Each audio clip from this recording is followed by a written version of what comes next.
I was meeting with a mastermind group, and we had a new member who was really struggling with figuring out how to get focus and stay focused on her really important project.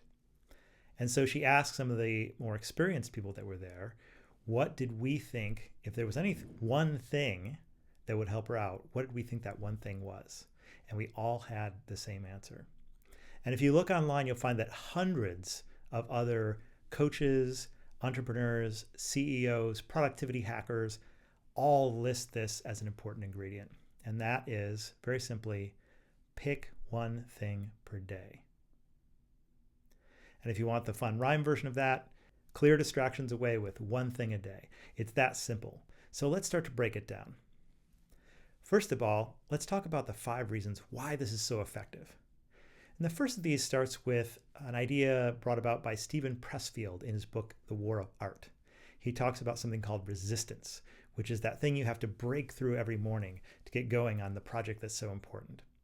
It's kind of like the speed bump you have to get over on the road to accomplishing your bigger goals.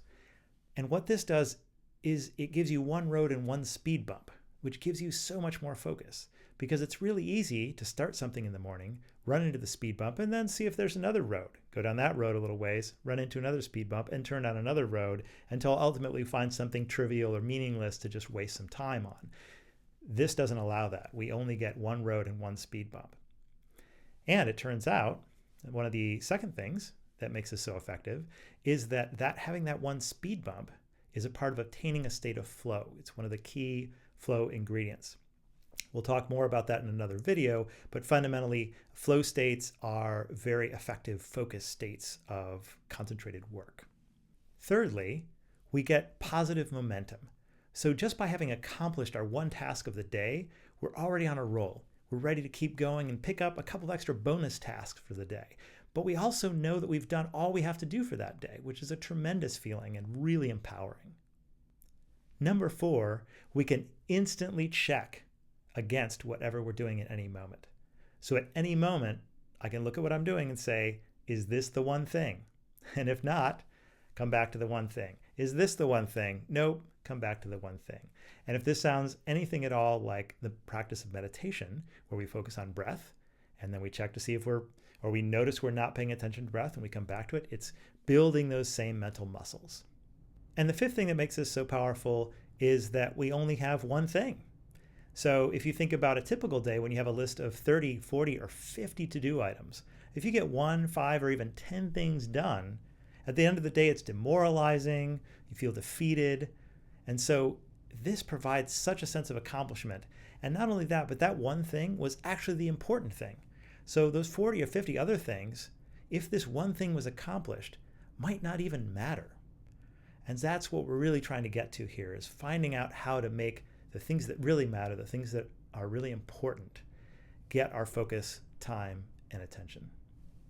Now let's talk about picking the one thing. And what I want you to think about here is one of my favorite concepts, which is the idea that you are the IPA. And by IPA, that means the intrapersonal assistant. You are your own personal assistant. So I want you to get into the mindset that you are paving the way, preparing tomorrow to be the perfect day for the you of tomorrow. So the you of right now, who's going to sit down in the evening to prepare this one thing for tomorrow, is going to think about all the potential obstacles, is going to go through the process of eliminating pointless tasks, needless activities, focusing in on the one thing, so that the you that wakes up tomorrow morning groggy, sleepy, distracted, maybe a lot of other thoughts have been spinning and brewing over the course of the night, that person doesn't have to figure this out. They're just going to be handed the one thing and they can start working and start focusing right away. So there was a great moment I had with a friend of mine, another coach named Reva Patwardhan, and we can't remember which one of us said it, but I'm avoiding doing all the things I really want to do by doing all the pointless, boring things I don't want to do. And I just think it's so appropriate to how we often end up distracted by things that we don't even want to be doing. It's not even that they're not important, right? So there's something about the challenge of bigger things that we really care about, that tends to get in the way. So here's a process that helps us identify what the most important thing for each day is going to be. First, write down 5 things that scare you most.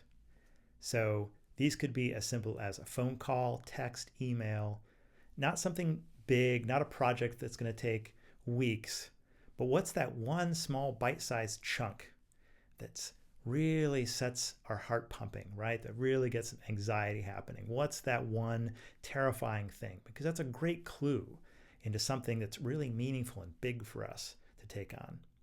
Now I'm going to add to this something that I've also found helpful for some clients, which is to choose 5 of the most exciting things.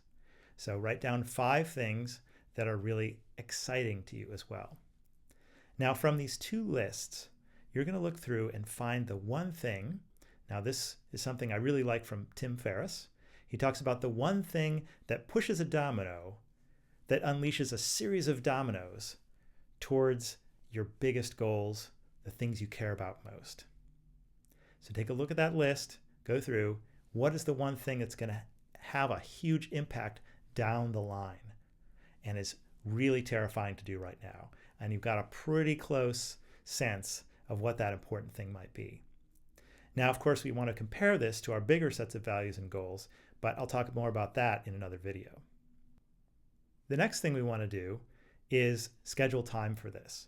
So we're not going to just assume that it's going to happen sometime tomorrow. It's really important to go about setting a time and place. And in fact, there's been some research on this that literally choosing and writing down the place and time that we're going to follow through with a commitment makes it much more likely. So I highly recommend doing this first thing in the morning. There's a couple of reasons for that.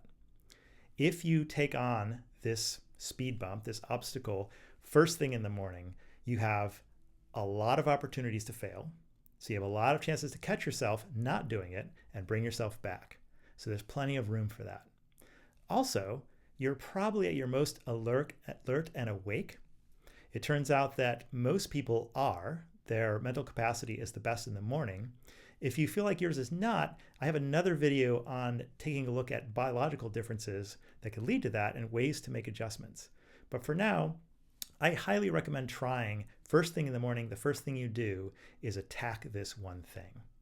Now that you've chosen your one thing, you've chosen when and where you're going to take it on, you've set aside a block of time that's absolutely dedicated to focusing on that one thing, I want you to take a moment and think about what would keep it from happening. What's going to prevent you from getting it done? So this is where you're putting on that intrapersonal assistant role again, right? You're here to help the you of tomorrow. How can you help the you of tomorrow? By recognizing that, oh, they're not going to have the pen they need, the document, something is in another drawer, right? How can you set them up for success?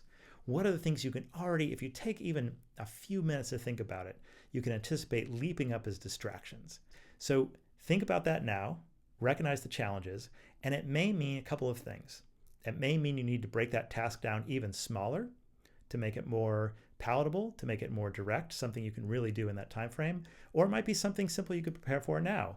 Lay out the clothes for the gym, lay out the paperwork that you're going to need, something that's going to streamline that process. And tomorrow you can thank your interpersonal assistant for helping you out in this way. Here are a couple of bonus things that help with this process. And these are optional bonuses. First of all, you can add 3 to 4 other items. I think of these as little snacks. They're optional. You get 3 to 4 additional tasks on your lists. Great. If you get to those, if you don't, it's no problem. Remember, you only have to do one thing.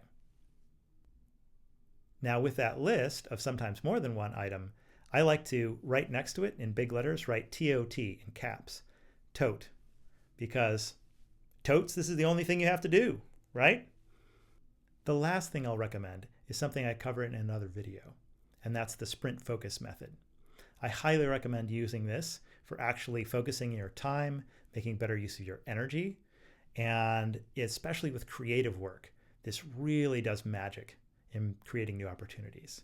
So take a look at the other video on the sprint focus method.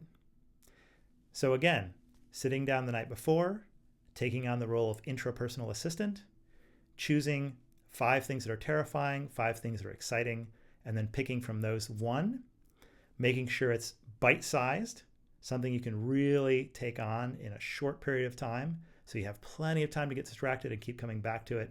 Scheduling a block of time, ideally in the morning, and then going through a last process of thinking about what is going to get in the way, what is going to prevent you from accomplishing that task. So give this a shot.